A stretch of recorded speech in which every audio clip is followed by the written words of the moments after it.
friends as well as visiting friends, but we appreciate you.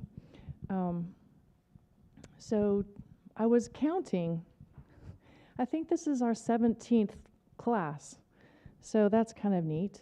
Um, yeah, we've had fun. We have some recipes on the website. If you missed some classes, you can find them and print them out. But you've seen Heidi only once before or twice? Twice. She's told you, I think you've seen her before. She's told you she's vegan, and she didn't tell you, but I'll tell you, she's a wonderful chef. And so she wanted to share some of her yummy holiday recipes today. And so we welcome Miss Heidi. She lives up the mountain in Montebello with little Meredith, who's 5, and Weston, who's probably 2. Sweethearts. So thank you, Heidi, for being with us. Thank you. Thank you all for coming out tonight. We're going to do a few different things this evening. We're going to do a couple of my favorite vegetarian roasts, and then we're going to have some mashed potatoes and green beans to go along with it, and some gravy, and a couple of desserts. So don't worry, it won't take all night. These are pretty simple recipes. So we're going to go ahead and get started out with mashed potatoes this evening, so that we can get those cooked. So for the mashed potatoes, I like to use the Yukon Golds. They just have a nice creamy texture, and I don't have to peel them. I like that. Just scrub them good, and you don't have to worry about taking those peelings off. So I'm going to plug in this hot plate here. Sorry for the feedback.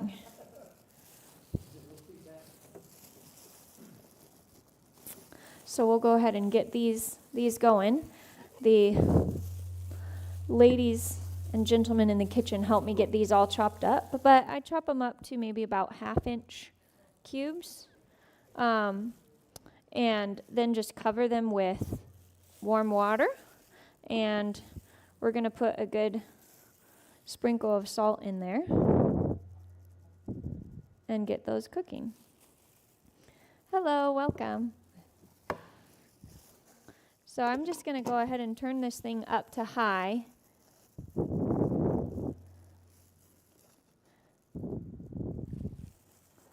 see.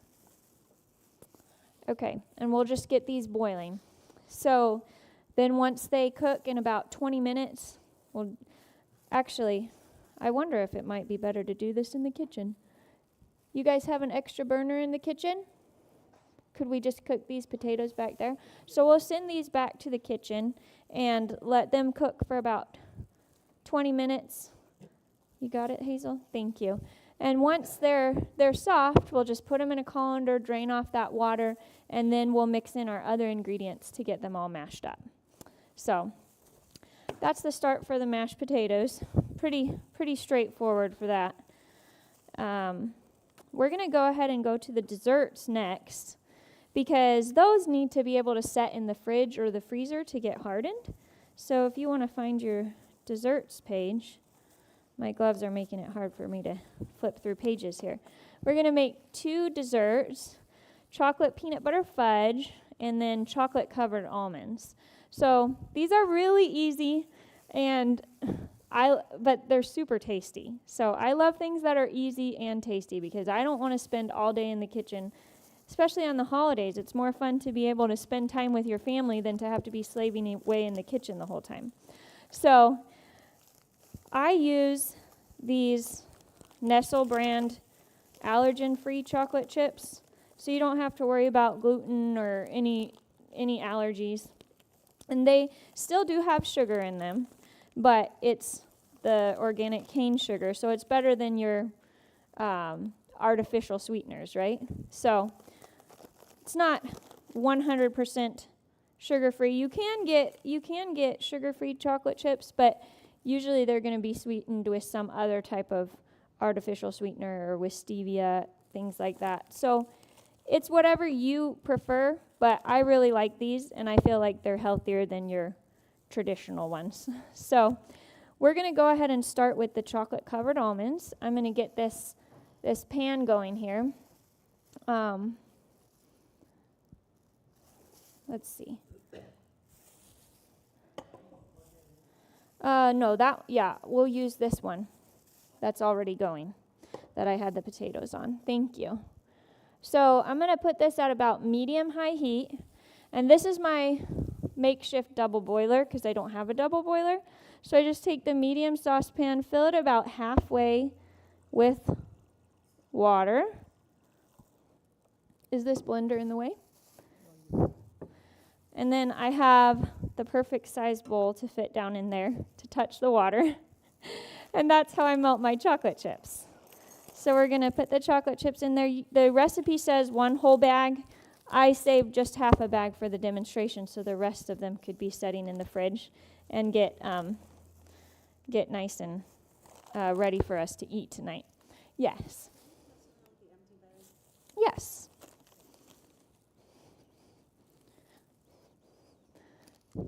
And so these are the dark chocolate chips. I love dark chocolate, especially with almonds. The other are semi-sweet, and those that the semi-sweet we'll use for the fudge. But I'm going to get a spoon from down here. And these will just start melting as the water heats up. And then, Hazel, would you mind getting me the almond milk from the fridge? So it's going to take a minute here with this hot plate. But they're starting to melt already. So I just stir them up as they start melting. And as they start to melt, once you get a little bit of melted going there, you're going to add just a little bit of almond milk. And this helps get it nice and silky and creamy for you to put the almonds in and get them nice and coated. So I don't measure this usually. I tried to put the best measurement on the recipe I could, but I would say like for this half a bag, I'm going to use maybe 1 or 2 tablespoons. So I'm just going to pour a little bit in there, and we're going to keep getting this melted. I don't know if you can see in the pan. I'm sure a double boiler would work great for this, but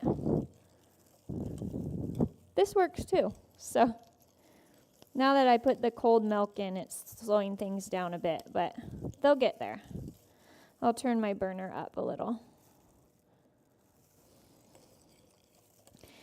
And while these are melting, I'll tell you about the almonds. So the almonds, I just roasted in the oven. You can buy roasted almonds or you can just roast them yourself. So you want to preheat your oven to 325 degrees and then put the almonds on a baking sheet that's lined with parchment paper. And then you're going to bake them at 325 for about 9 to 12 minutes to get them roasted. And you'll start smelling them. It's a nice, lovely smell.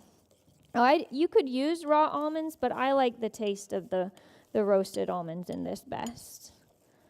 So this is coming along. It'll get nice and creamy and smooth. That's the goal. We're just going to do it until it gets completely melted and smooth and creamy.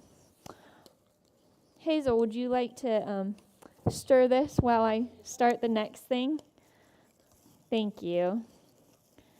So we'll have Hazel keep the stirring process going there. They're coming along, and then we'll add the almonds. But while that's going, let's go to the fudge recipe. So this is just 2 ingredients, 2 of my favorite things, peanut butter and chocolate. So we've got the semi-sweet chocolate chips, the same brand, again, the allergen-free, and this is about half a bag. Okay, so you want about equal parts of chocolate chips and peanut butter. I know this looks like a small dish, but it's going to work out. So this is our semi-sweet. Put your chocolate chips in there. This peanut butter, if I can get it open. Sorry, I'm making all sorts of noise, aren't I? These gloves are. There we go. Okay. So I think this is about the same amount of peanut butter as chocolate chips. Again, this is not like science. You can just make it however you want it.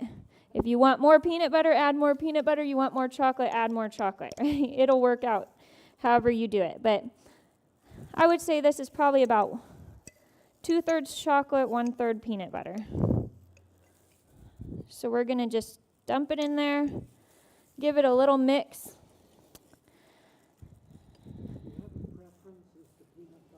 Yes, I do. Thank you for asking. Okay, natural, just peanuts and salt, no other ingredients, right? The oils will separate from the peanut butter, so you'll have to stir it up, and you keep it refrigerated, but then you don't have any extra sugar or other added ingredients. It's just peanuts and salt, and I prefer creamy because I like a smooth, creamy fudge, but if you want some chunks of peanuts in there, then go ahead and use crunchy peanut butter. But I'm going to send this back to the kitchen, and it's going to go in the microwave for 1 minute, no longer, 1 minute. And Hazel will bring that back when it's done. Thank you, Hazel. All right, can you guys see this now? I'm going to add, oh, my water's boiling over on me. Okay, so I'm going to turn this off. And this has gotten nice and silky smooth. It's a little thicker than I want it to be, so I'm going to add just a little bit more almond milk. Just a tad here. I want it to be a little runny so that it will coat the almonds really well. So, whew, that boiled fast. Okay, so all the lumps are out pretty much. So now we're going to dump almonds in. And again, the amounts I gave you are approximate. It made a big batch, what I gave you. This is just a half a bag. Okay, so I'm going to take this off now. So you can get quite a few almonds in there. I'm not going to be able to use everything I have here. But you just add until you feel like you've got a good mix of your chocolates and almonds. You want the almonds to be coated well. Okay, so I think we've got more than enough almonds in there. I'm going to take a piece of parchment paper.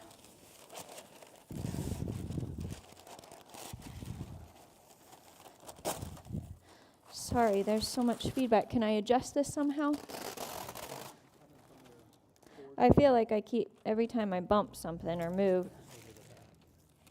Okay, thank you. I think that does, thank you. So I'll just put this parchment paper down, and then you'll start spooning these almonds into little clusters on your parchment paper. Yes, that can go back to the back. They'll need it for the gravy. Thank you. Just make your clusters whatever size you want them to be. Nice and covered with chocolate.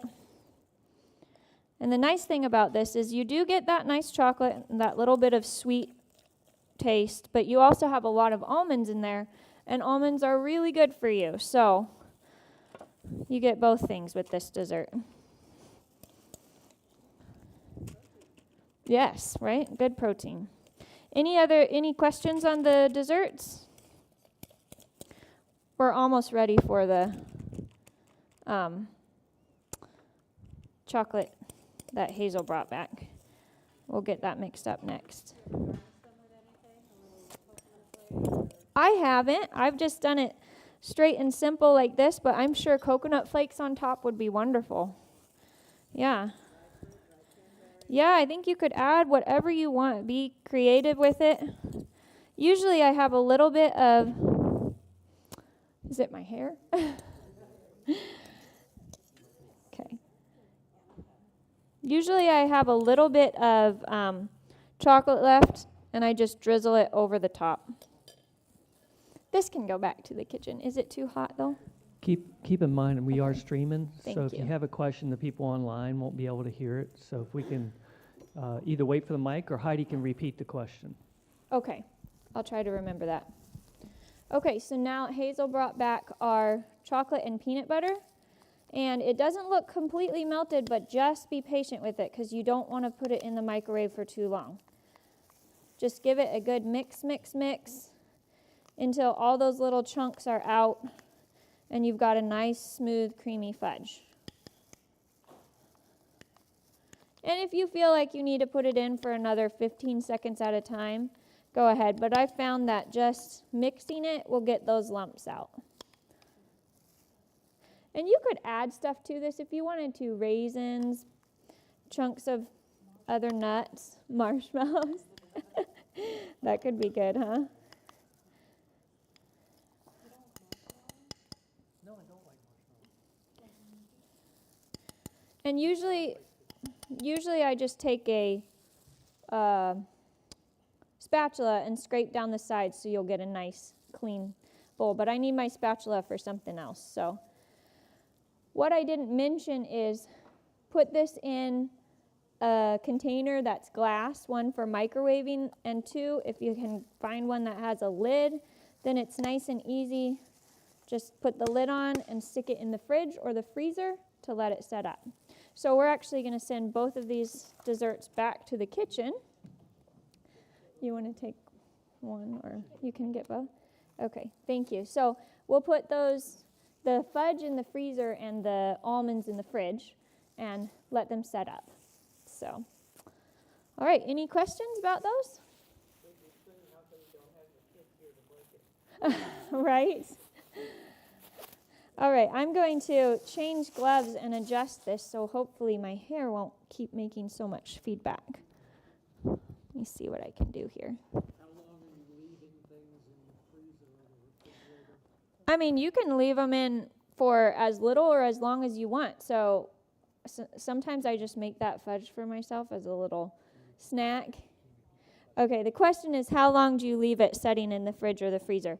So just until it's hardened and then it's ready to serve. I would give it probably at least a couple hours. Like I made the batch that we'll be eating tonight, I made at like 7 o'clock this morning, and it's been in the fridge or freezer since. So yeah, the fudge is kind of hard to cut, but once you can get it cut and get that first piece out of the container, you're good. So Mark was the one who cut it all up for me today. Thank you, Mark.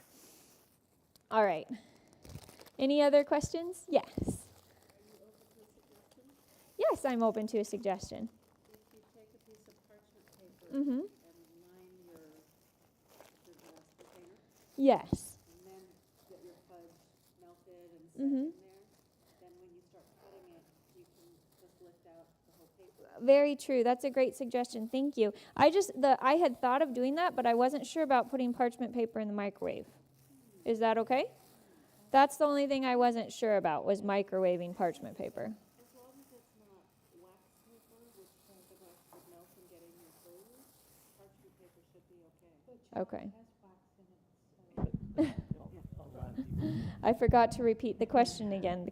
The suggestion was line your dish with parchment paper so that then it's easier to get the fudge out when you're cutting it.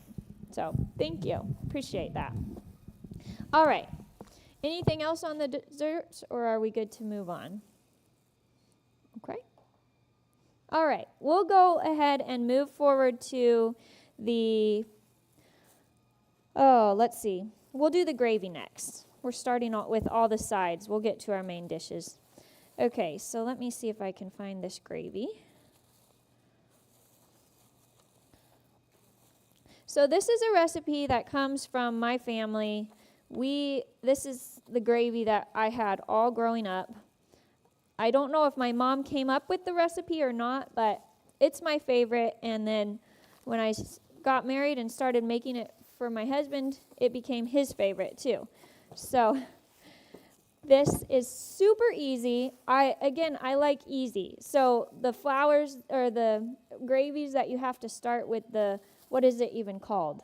The flour mixture, what is that called? The roux? Yeah. It's too complicated for me. So I like to do this. I can put it in my blender and it's done in about 5 minutes. So, excuse me, I'm going to walk down here and get my measuring cups. So I think I've used the Vitamix before with my demonstrations. This is my favorite kitchen utensil of all time.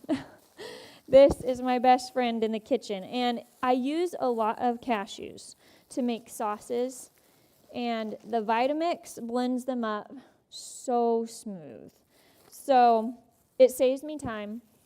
If you have a blender that may not be as powerful, you might want to soak your cashews in hot water for a little bit to soften them up, or just blend them in a small amount of water first so that they can get nice and creamy, because otherwise you'll get kind of this grainy texture in your sauces. So you want to make sure those cashews get blended really well. So we're going to do a 1/4 cup of cashews, raw cashews. I get a lot of my things you'll see in these little bags. I shop at the cheese shop for stuff like this a lot in Stewart's Draft. It's a great place to find your nuts, seeds, all sorts of items that you may not find, that they may be kind of expensive in a grocery store, but the cheese shop has really good prices and they're well stocked. So I definitely recommend it. I don't always get to Stewart's Draft, but when I do, I make a stop there and I stock up. So it's worth going. So we've got our 1/4 cup of cashews. Then we're going to do 1 1/3 cups of water. And again, if you're using a lower powered blender, you might want to start with like a 1/2 cup of cashews or a 1/2 cup of water and blend those cashews up first. But we're going to do 1 1/3 cups water. And then we've got 1 1/2 teaspoons of cornstarch.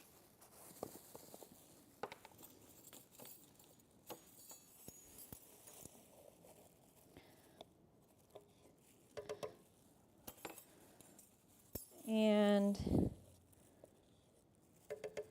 this gravy is also gluten-free, so that's helpful if there's any allergies in the family. There's my lid. So we're going to use this Bragg's liquid aminos. This is like your gluten-free soy sauce.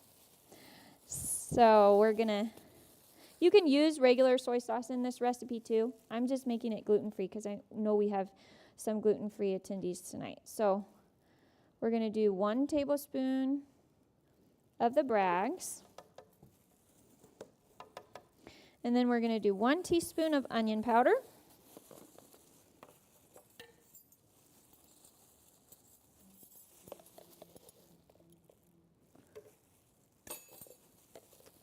An 1/8 teaspoon of garlic powder.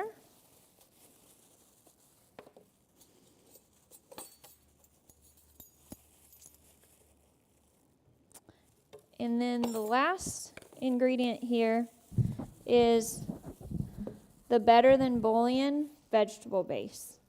Have you seen this before? You can get it just about anywhere. And it's great for, like, if you want to use it as vegetable stock in a soup, or for something like a gravy like this. Kind of replaces the beef style seasoning, right?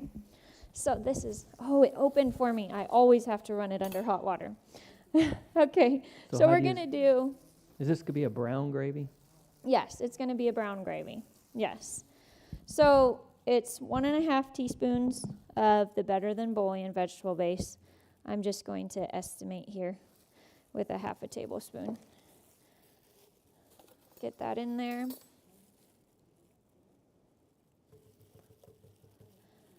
And between the Bragg's and this vegetable base, you've got plenty of saltiness, so we don't need to add any salt. Okay. I'm going to get the blender going here if you want to turn my mic down. I'm going to blend this for about a minute just to make sure all the graininess is gone and it's super smooth.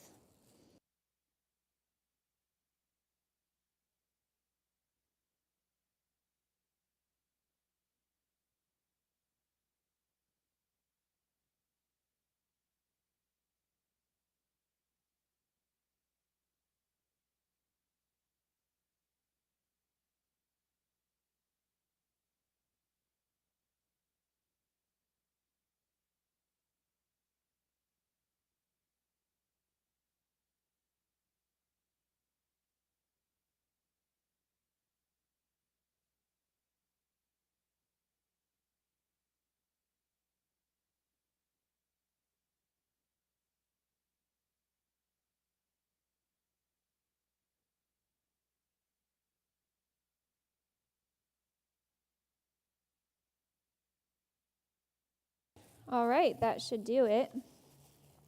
And then you just transfer that into your saucepan.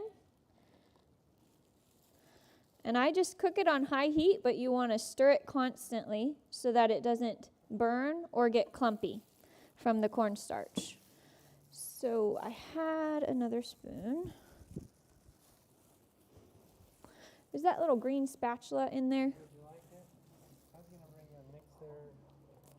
Oh, thank you. That would be perfect. Looks like we're going to be doing mashed potatoes next. So, Hazel, would you like to stir this for me? Thank you. So Hazel's going to stir this. We've got this on high. She's going to just stir it constantly until it starts to bubble. And it will look thin, but don't worry because it thickens as it sets. So I like it thin where it can be pourable. Now, if you have leftovers and you're like, oh, it's too thick, you can always reblend it and rethicken it.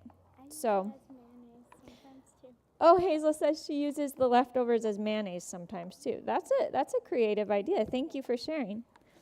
All right, so we'll let her take over there. Yeah, it just needs to be bubbling a little bit, and the frothiness will go away, and it will get a little darker in color.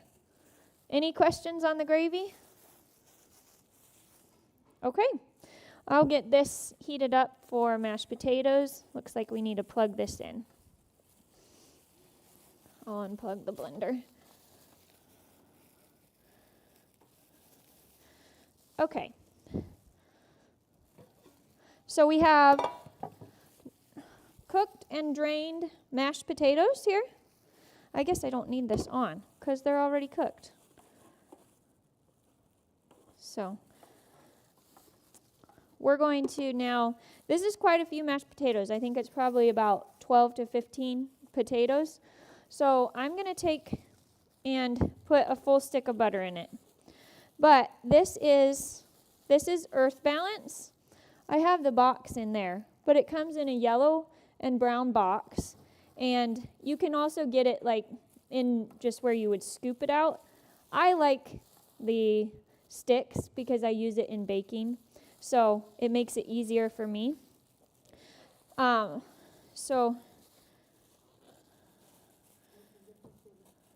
You can get it at Walmart, Kroger, Martin's, anywhere I've found. And I found it to be the vegan butter with the easiest ingredients to read, so I think that's a good thing. Yes, I like it too. There's also the Smart Balance, but I much prefer the Earth Balance, and I think it has a lot more straightforward ingredients. So here's the container. Earth Balance vegan buttery sticks. All right. Were these potatoes salted when they were cooked? Just so I know how much salt to... No? Okay. So we're going to do a generous salting here on the potatoes. And then I'm going to start with... I'm going to get the soy milk from the fridge, if you don't mind, if someone could grab that. I like soy milk because it's nice and creamy. Is there anyone, though, that has a soy allergy here? I can use almond milk for a batch. Oh, we're all good with soy? Okay. So the Earth Balance probably has soy in it, now that I'm thinking of it. But I'm going to start with about a half a cup, maybe a little more. I don't know. I just get it to what consistency I like. I like them creamy. Sorry, I'm going to reach over you, Hazel. And then if you have an electric whisk or if you have a KitchenAid, I don't have a KitchenAid, so I just use an electric whisk here. I need the whisk attachments.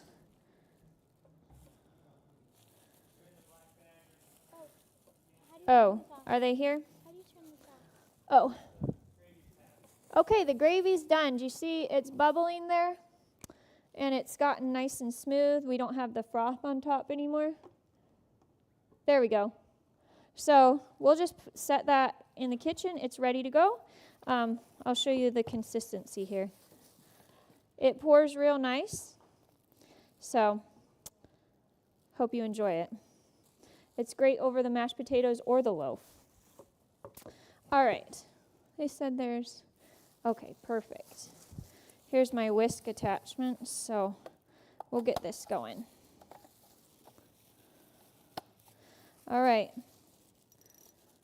So we'll just blend it up. If you like them chunky, just blend them less. If you like them smooth, just blend them till they're as smooth as you want. This is a deep pot.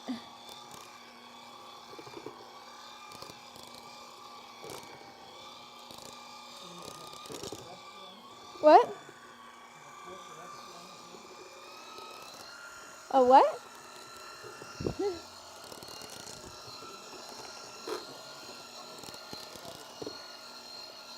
All right, those Yukon colds are so creamy and smooth. I love it. I'm going to add a little bit more soy milk, and then I'm going to crush like 3 cloves of garlic into here. Just give it a little flavor. And I learned something tonight in talking with Trudy about garlic. Garlic is very good for your immune system, right? But she was telling me she got this information from nutritionfacts.org, I think she said. But if you take the garlic and you crush it, crushing it helps to release those antiviral properties, right?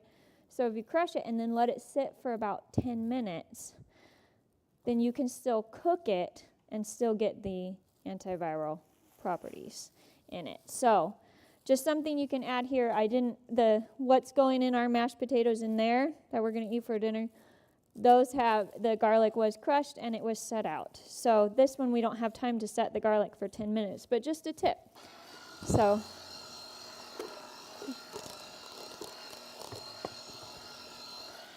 and I don't mind the raw garlic because with the heat of the mashed potatoes, it will kind of take that raw taste off, cook it a tiny bit.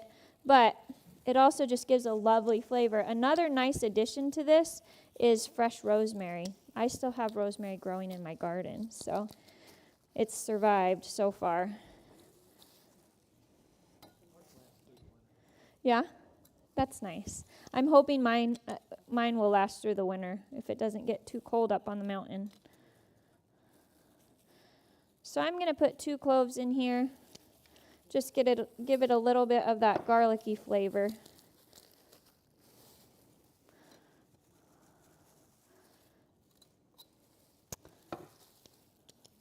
All right. Give it another mix here.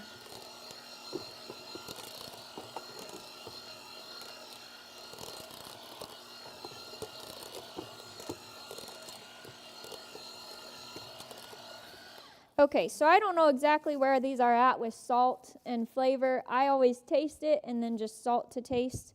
So you've seen it done. I'm going to send it back to the kitchen and let the ladies determine if it needs more. So thank you, ladies, in the kitchen getting all the food ready. All right. Sometimes I give it a nice mix with a spoon, too, to just get some of the clumps out. Is it too hot? Oh, ladies and gentlemen, yes. Mark is back there, too. Thank you, Mark. All right. Any questions? Our mashed potatoes are pretty straightforward, right? Okay. I think we're done with these burners, so I'll make sure they're off. Okay, I'm going to come down to this end of the table and get the loaf going. Oh, we got 15 minutes left. We're good. Okay, so we'll start with the cashew rice loaf because I will need to use my blender, which actually we won't start with the cashew rice loaf. Can I get this washed and dried? Thank you, guys. All right, I'm going to come down here and I don't know if that's too far from the camera or if we can make this work. Okay, so this is the Special K loaf. So this one is vegan, but it's not gluten-free because it's going to have the Special K as the base, right? So what we do to start with this one comes from my mother-in-law.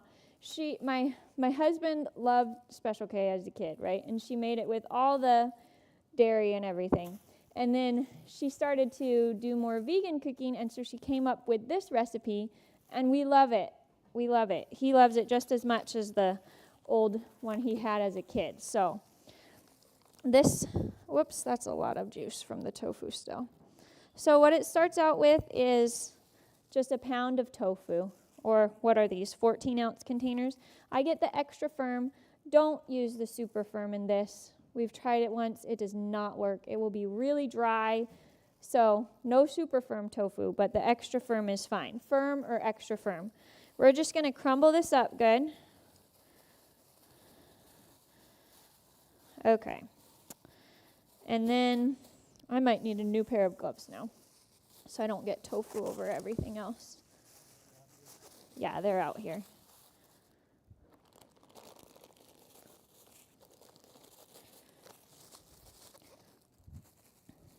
All right, so we've got our tofu. And I like this because it's easy and I can make it ahead. Like if I want to make it in the morning and then bake it at night, it can just sit in the fridge throughout the day and there's no problem with that. So the next thing we're going to do is get the onions going. This is one large onion chopped up. And I'm going to put it in a glass bowl here. And then we're going to use earth balance in this. So this is the richer of the two loaves as far as it's going to have some vegan mayonnaise and some butter in it. The other one is a little bit more simple ingredients. But let me find my knife here. Where did I put it? We're going to put 5 tablespoons of this in. 1, 2, 4, 5. There we go. And then I just cut it up like into 4 or 5 pieces onto the onions. And then I'm going to send this back to the kitchen to microwave for 2 minutes. Now, if you don't want to use the microwave, you can do this on the stove. But again, I'm about fast, and that microwave does it fast for me. So 2 minutes in the microwave. And then we'll go on with our other ingredients. That glove got butter all over it now. Can't open anything with that. Okay. So we're going to put a 1/2 cup of mayonnaise. My favorite vegan mayonnaise is Vegenaise. Now, I have had a hard time finding it lately, but I'm sure Martin's always carries it, and Kroger usually carries it. I don't often see it at Walmart. But this one is in the refrigerated section. And there's different ones. There's a soy-free one. There's a grapeseed one. There's several different flavors. But this is the one I see most often. And it's our very favorite mayonnaise. I ran out of spoons. I'll use a spatula here. I think I got it. So we're going to put a 1/2 cup of this in.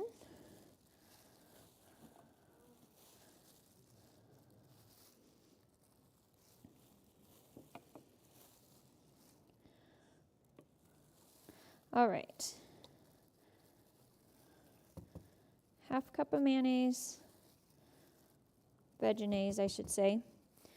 And then we're going to do a 1/2 cup of pecan meal. So this is full of a lot of good protein. So this is all, I already measured it out, but again, I get my pecan meal from the cheese shop. You can also just have pecans and just grind them up in your blender if you want.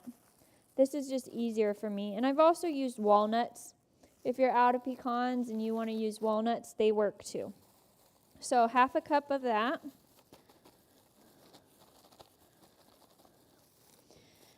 And then I always use fresh squeezed lemon juice. You can use, yes, you can use it. I always use fresh squeezed. So this is 2 tablespoons of fresh squeezed lemon juice. Then for the sugar, I need a tablespoon. Thank you. I'm going to use this a little bit. You guys can just drizzle. You can just take it back there. That's fine. Thank you. I'll use it later. So here's our sugar, and I like to use the raw cane sugar. I get that from the cheese shop too, but you can get it at Walmart. So there's 2 tablespoons. And then we have nutritional yeast flakes.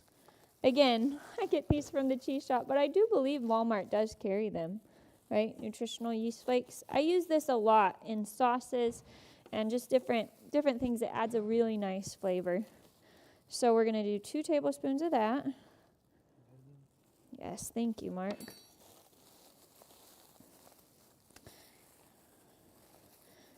Okay. And I think I'm going to need a little bit hotter water to just, do you mind getting nice hot water? Thank you. We're going to use that in a second. This here is a mix of the rest of the seasonings. It's 1 tablespoon of McKay's chicken style seasoning.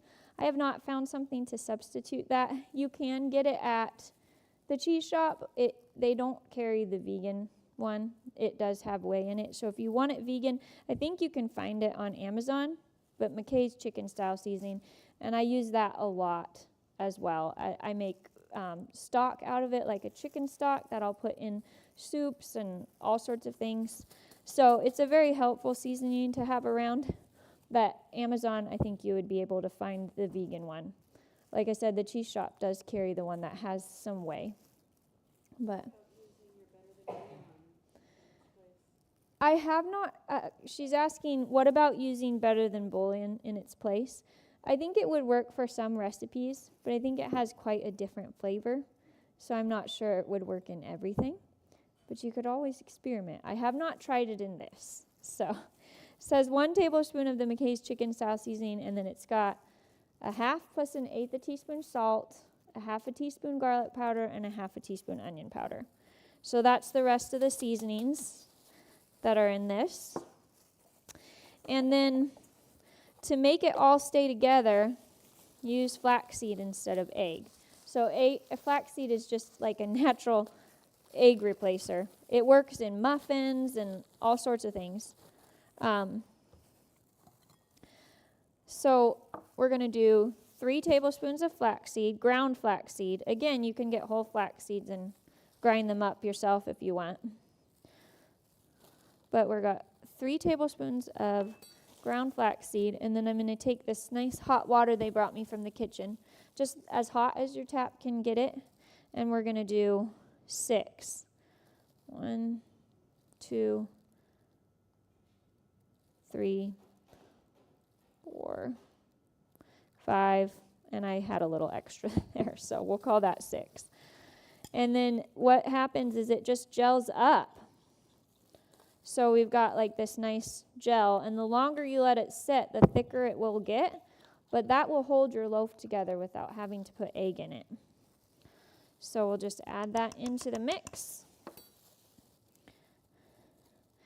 And the onions are back from the microwave, so we'll add that in too. And then we need 3 tablespoons of soy milk. Or almond milk, or whatever alternative milk you want to use. Oh, my hands are slipping. 1,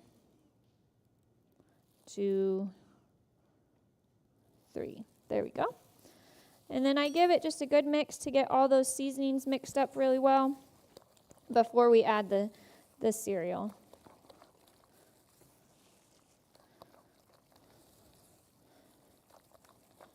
Any questions? Okay. I forgot to put a baking pan out here for putting this in. I think there are a few back there. You need a baking pan. Yes, please. Will you go get her one? I had a question from Yes. earlier, but because I was in the kitchen and I missed it, I was just looking at the recipe for the fudge, and it says keep in the freezer till it hardens. And I'm just wondering, like, if it's a last-minute thing you're in a hurry for, is it going to take a while? Is it like, 2 hours? Or We were talking about that. I think I was saying I'd give it at least 2 hours probably Okay. to harden. Sorry to go back to that. Yeah, no problem. Okay, we got our cup measure down here. So we're going to put 6 cups of this in.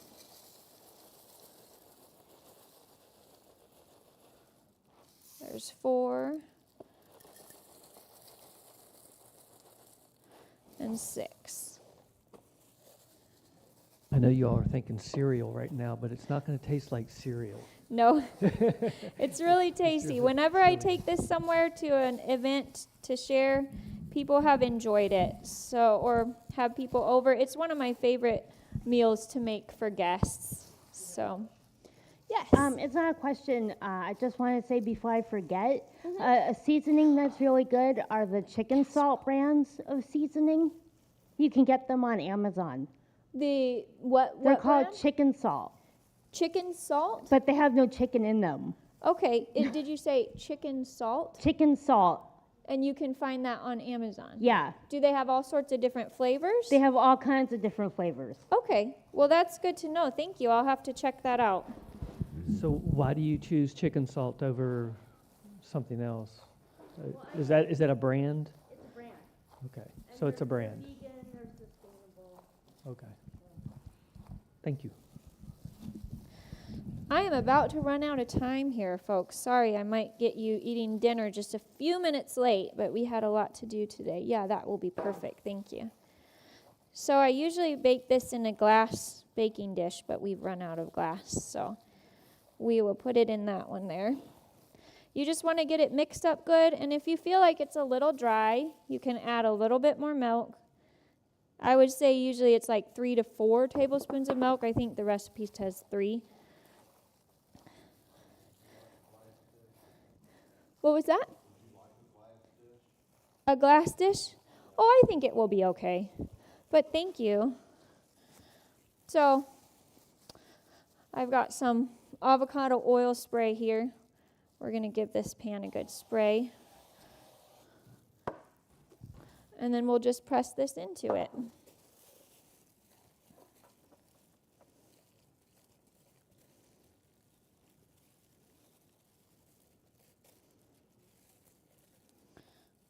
And then we'll get this baked, and maybe we can put numbers in a hat and draw numbers, and whoever number is drawn can take it home, huh?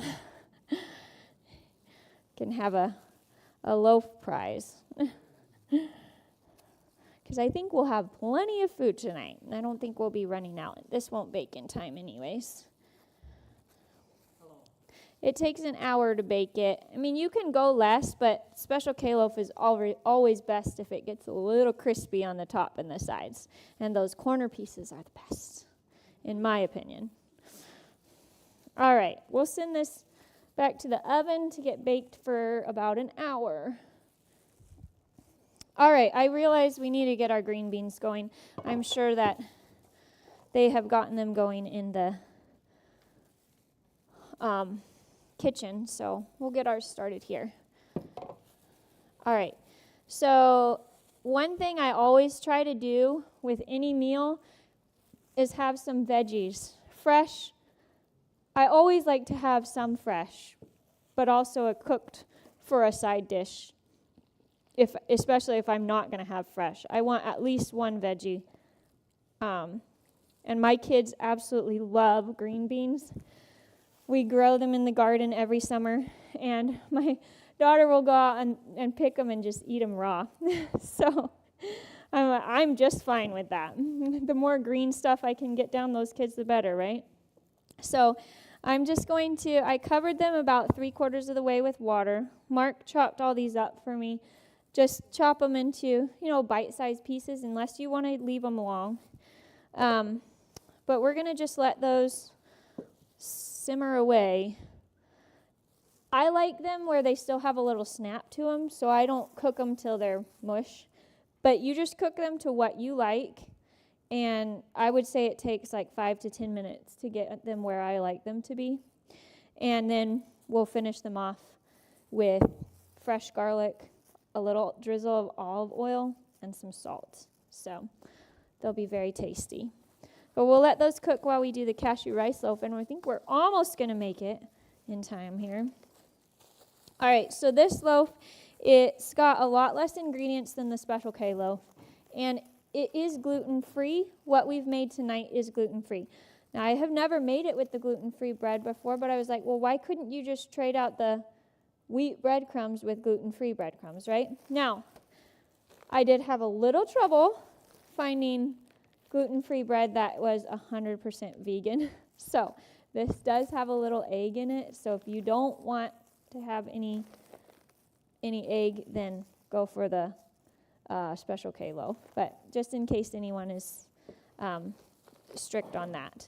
You can find gluten-free bread that doesn't have egg. I just was having a hard time at the stores I went to. I know Trudy was telling me that you get your gluten-free bread where at?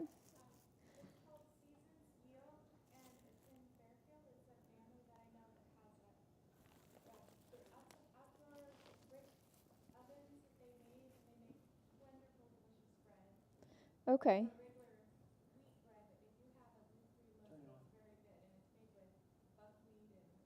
Seasons Yield in Fairfield makes it in their big outdoor brick ovens, and she says it's very good. And in the mornings, most days of the week, they have a little cafe in Haywoods, and you can pick up loaves of bread there as well. Okay. Yeah. Good to know. I just was not able to get there before the cooking class. Otherwise, I would have used that, but my apologies on that one. All right. Is it okay if I go about 10 more minutes? Is that all right? Okay. So with the cashew rice loaf, we're going to do a cup of cashews. So you just take the raw cashews, and I need a few more. Like I said, I like cashews. I use them a lot, and they're good for you. And they've got like your healthy fats and everything in them, so I like them. So we're going to take these, and again, this is where the Vitamix comes in very handy. But any grinder that you have that you think you can get these to almost a flour consistency, and if you want a few chunks of cashews in the loaf, that's fine too. But I'm going to blend this up. I'm just going to do it kind of on low, and then you'll hear when it starts grinding down, and that's about when we'll stop.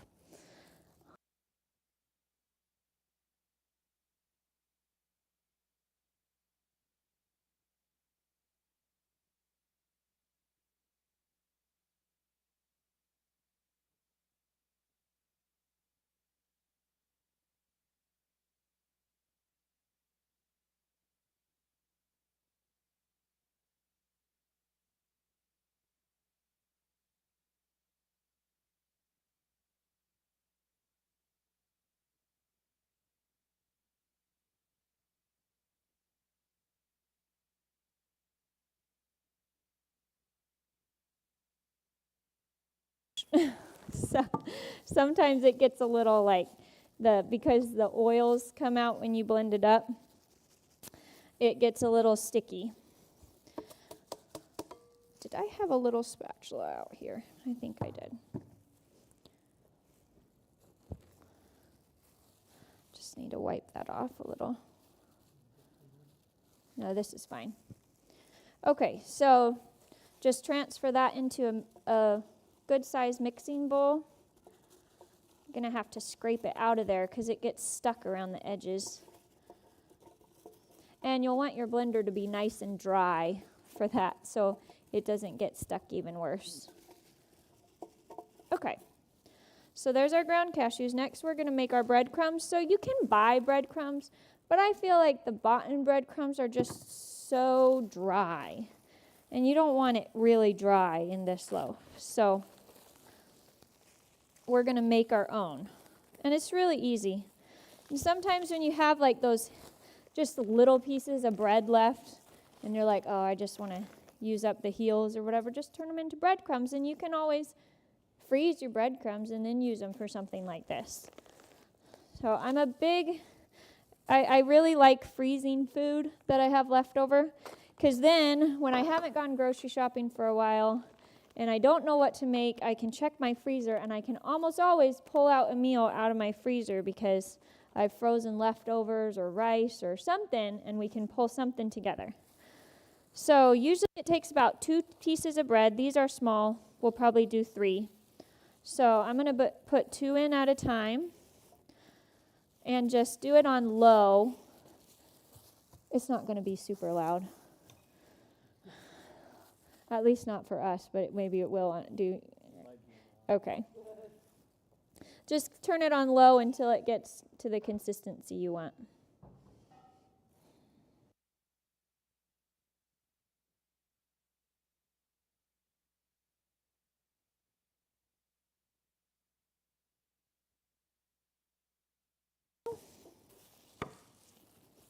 I don't know. Oh, that wasn't on. I'm sorry. Our green beans are going to take a little longer. Okay.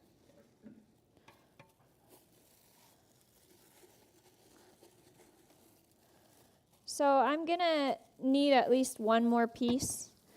They're so light, so you kind of press it down a little bit into the measuring cup. We good?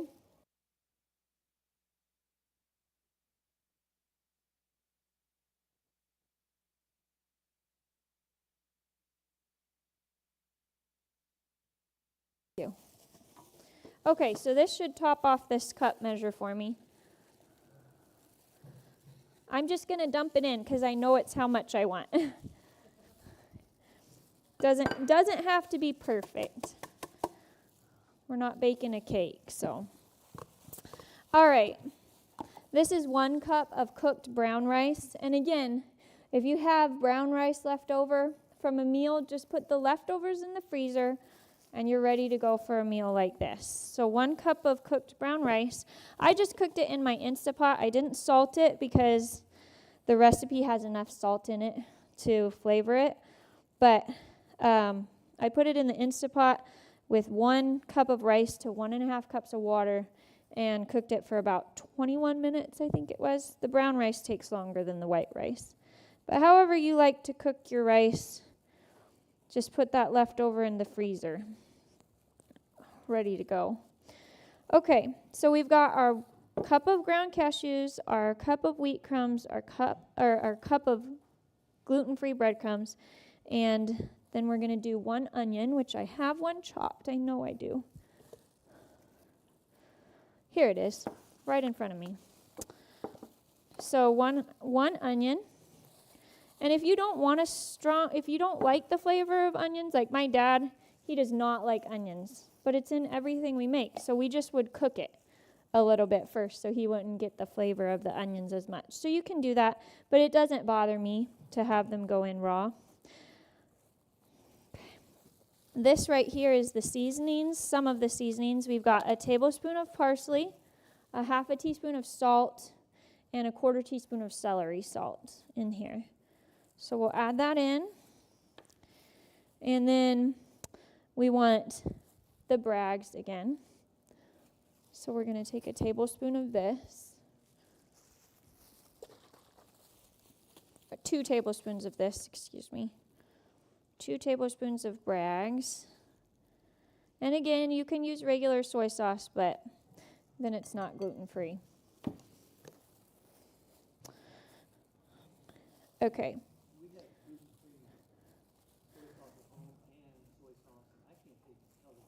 Oh, really? Yeah. No, this one, like, I use the low sodium soy sauce most of the time, so I think it's a little less salty than this. So you might need to add a little bit more of the soy sauce if you're going to use that. Bragg's is pretty salty. Then we've got our flaxseed in this as well. So, where'd my flaxseed go? Here we are. I don't have a dry tablespoon, so we're going to estimate. So this, again, we'll just hold it all together. So I'm going to put about a tablespoon in there. See if that water's warm enough still. It'll be okay for the purposes of tonight. But again, you want as hot as your tap water can get it. Mix in a couple tablespoons, mix that up so it gets to that paste for you. Add it in.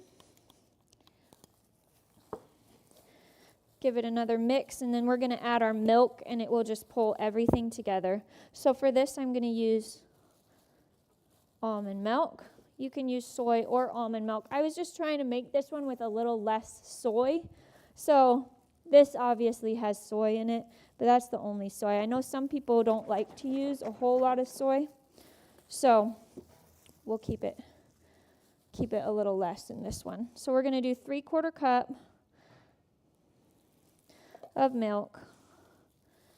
And mix that all together. And it's just like the other loaf. You're just going to get it to a nice mixture. I don't think I've forgotten anything. Get it mixed up good. And these I made this morning. The ones we're eating tonight, I made this morning. So they've sat in the fridge for a few hours, which is not a bad thing at all. It'll help them hold together even better. So as you keep mixing, this just keeps getting a little bit more. See, it's almost starting to form a little ball. And that's what you want. You don't want it dry, but you want it to hold together. Now, this loaf my mom always used to make in a bread pan, and then she would take it out, let it cool a little bit, flip it over, and make that nice holiday loaf, drizzle the gravy over top. This is my mom's recipe. And my dad loves it leftover cold, and just slice it and put it in sandwiches. So, any questions on this? All right. It just needs a pan and to bake, or we can send it home with someone to bake themselves at home. Okay. Any questions on any of the recipes we've done? I took 10 minutes longer than I was supposed to. Sorry, guys. These green beans are still cooking, but what they've done in the kitchen is just once they get tender, just drizzle your olive oil over top, like turn the heat way down, right? Drizzle the olive oil over top, and then if you want to add fresh garlic, just crush up a couple cloves and season with salt to taste. Just cook it for another couple minutes to let that raw taste of the garlic come off a little bit. A lot of times I just do it with garlic powder too, but that raw garlic is so good for you. So you'll just season it like that and let it cook for a couple more minutes, and then they'll be done. You'll want to drain the water off, of course, before you drizzle the olive oil and do your garlic and salt. So, and that's it.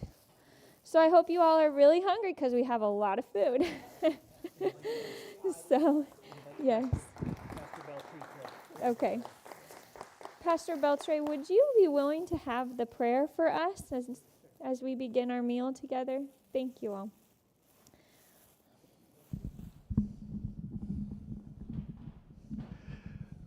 Well, that was a dream come true for me because I've grown up eating the special K loaf, and because in potlucks and churches they served it all the time, and I love it, but I've never known how to make it right. So thank you for that. I'm gonna try to do it when I go home. Yeah.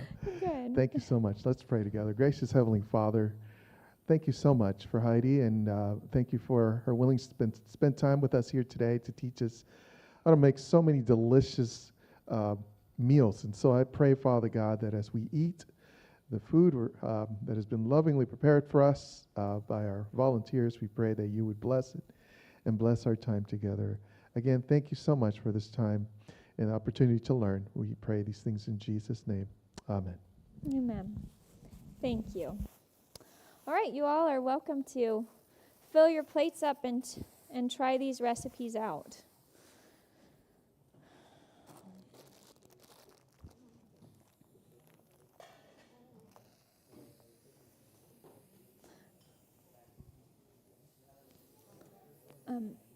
Am I still? Can you turn this on? Am I off? Can I turn myself off here?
Oh, really? To mix the 2 loaves? Yeah. Oh, good. Good. Glad you're enjoying them. So, Trudy found some cute little to-go containers. So this is the loaf that has not been baked. So we'll have probably 6 of them of the Special K, and then here's 3 of the cashew rice. So if you would like to take one and bake yourself a little mini loaf at home, you're welcome to. So we'll just have them setting out. So the baking instructions for a full loaf is an hour at 350. I don't think these would take quite that long. Maybe 45 minutes. Yeah. You still want them to get crispy and baked through. So I know you have heard me talk a lot, so I won't be long here, but there's just a few things I wanted to share about the holidays and how to stay healthy over the holidays. And maybe a lot of this you all know, but it's a good reminder for me to even just have prepared for this little presentation and to just remind myself of things that I should be doing to keep myself healthy, not just over the holidays, but also throughout the winter season, because there's so much colds and flus and viruses that go around, especially in the winter time.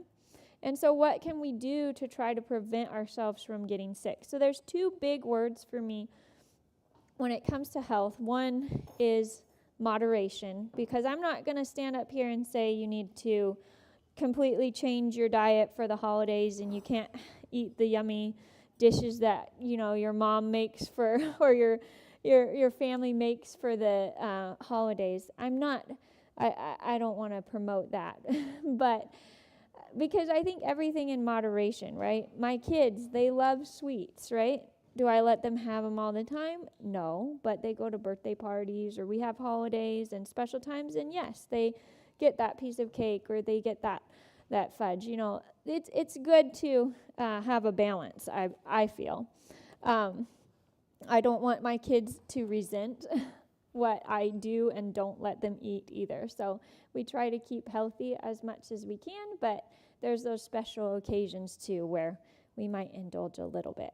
But even in that, moderation, right? So not to go overboard on all those things.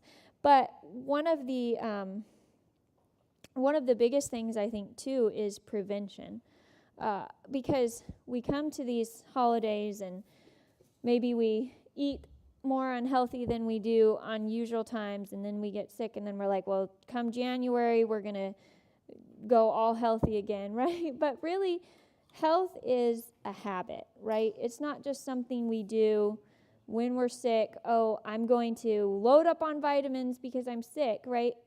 That's not what really helps. What helps is that prevention and eating that healthy diet throughout the year. And that's what helps build your immune system. So, for example, getting your vitamins, right? I know a lot of people, they say, I'm sick, I'm going to load up on all those emergency drinks, right? And get that vitamin C. Not that there's anything wrong with that, but when I was doing a little research, there's not a lot of studies that's going to say if you load up on your vitamin C, it's going to make your cold shorter, right?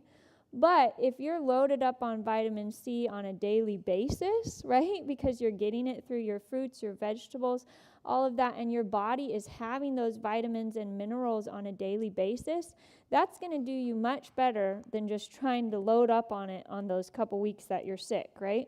So that's why every day I want my family to have fresh fruit and fresh vegetables. Those bell peppers loaded with vitamin C, right? So the best place to get your vitamins and your minerals is from the food that you're eating.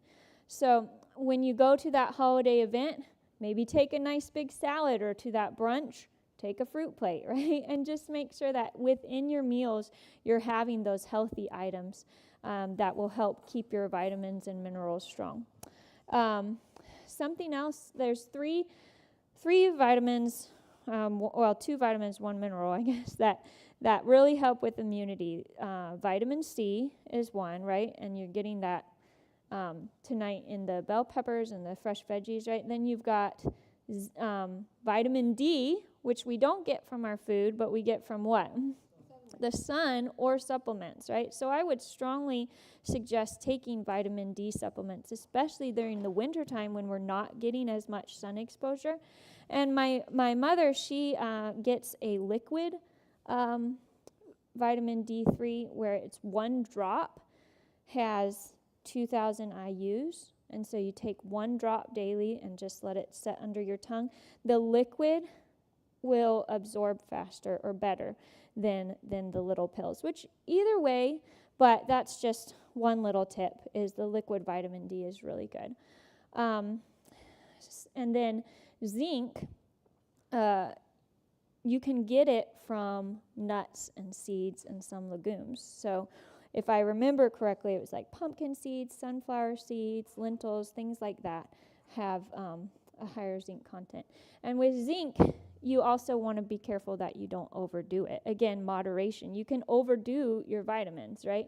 So the maximum daily amount recommended is 40 milligrams. That's way over your daily amount that is required, but that's the maximum suggested from the research that I did is 40 milligrams. So I have some zinc lozenges that when I do have a sore throat, sometimes I'll just let one of those dissolve in my mouth, and it does help. But again, getting the zinc through your food, through the nuts, the seeds, the legumes, is really good, just like the vitamin C from your vegetables. Quick question. So, quick question. If yes. if maybe you mentioned this already, but do you recommend taking multivitamin? You know, I'm not Chewable. I'm not a scientist on that at all. I go back and forth. Sometimes I do and sometimes I don't. But I do have some like immunity booster vitamins that when like I'm going to be around other people who are sick, or when that season comes and I'm going to be exposed to a lot of things, I do start taking those daily.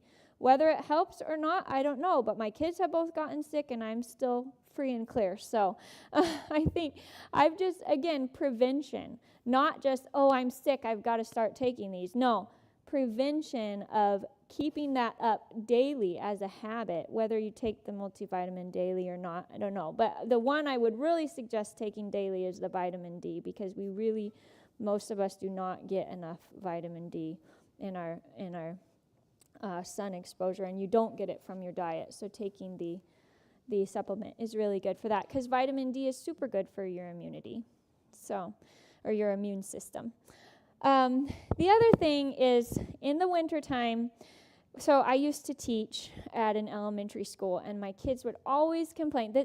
Mind you, this is in Tennessee, so it's a little warmer than it is here, so I'm not asking them to go outside in like 15-degree weather. But they would start complaining anytime it got down in the 30s. Oh, we don't want to go outside for recess. It's going to make us sick. That was their excuse. It's going to make us sick, getting cold.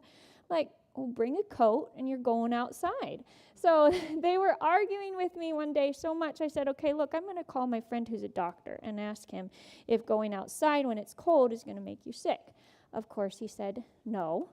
And then I told my 8th graders, if you guys can find an article for me that has good research that says you will get sick from going outside in the cold, then I'll give you a pass. None of them did, because it's not the cold weather that makes us sick. It's viruses that make us sick, right? So that's why building your immune system up is so important. Now, having said that, cold weather and the cold, dry air does help the virus out a little bit, because it can spread easier. So things spread around maybe easier in the wintertime with that cold, dry air. But there's a few things we can do about that. One, don't stop going outside, because going outside in the fresh air will help your immune system. And also, when we say, oh, we're not going to go outside because we're going to get cold and sick, right? It's actually less helpful, because another reason why we get sick in the wintertime is because we're indoors more often. And that indoor air is can be toxic, right? Because you've got your heating system going, your air is circulating just around and around, and that it just doesn't get out. That those bad things in the air just can keep circulating around in that indoor air. And So that fresh air gives you a break from that, right? So being in that indoor air that has all these things floating around is not as good for you as getting out and getting some fresh air. So get outside every day if you can, even in the wintertime, because the cold's not going to make you sick. It's the viruses that will. Yes. Harrison, president, Okay. went out in the rain without a coat, Mm-hmm. had pneumonia and died. Okay, so just saying an exception, a president went outside in the rain without a coat, got pneumonia, and died. So yes, getting wet and cold, I'm sure, can cause problems. So you want to be bundled up, of course, when you go outside. But that fresh air is going to be good for your system, yes. And then something that I do too in the wintertime, because you don't have the fresh air coming in your house as much. I mean, Friday and Saturday were such nice days. Like it got up into the 60s, I think, right? So I opened the windows in all of our house and just let the fresh air come in. Just turn down that heat a little bit so it won't come on. The house may have gotten to 70 degrees. We were all fine and we were getting fresh air, right? So it's nice in the climate that we live that we have those days when we can open our windows in the winter and air things out. Yes. Do we have a question, Trudy? Yes. I just had a comment. Okay. I don't know if anyone's seen MedCram on YouTube. It's by Roger Sealt. He's a doctor at he works in the Loma and Linda area. Mm-hmm. And I was recently watching one of his, he helps doctors study for their exams. And he Okay. does a lot of education. And there was a study about the sunlight and how effective it is for our immune systems apart from vitamin D.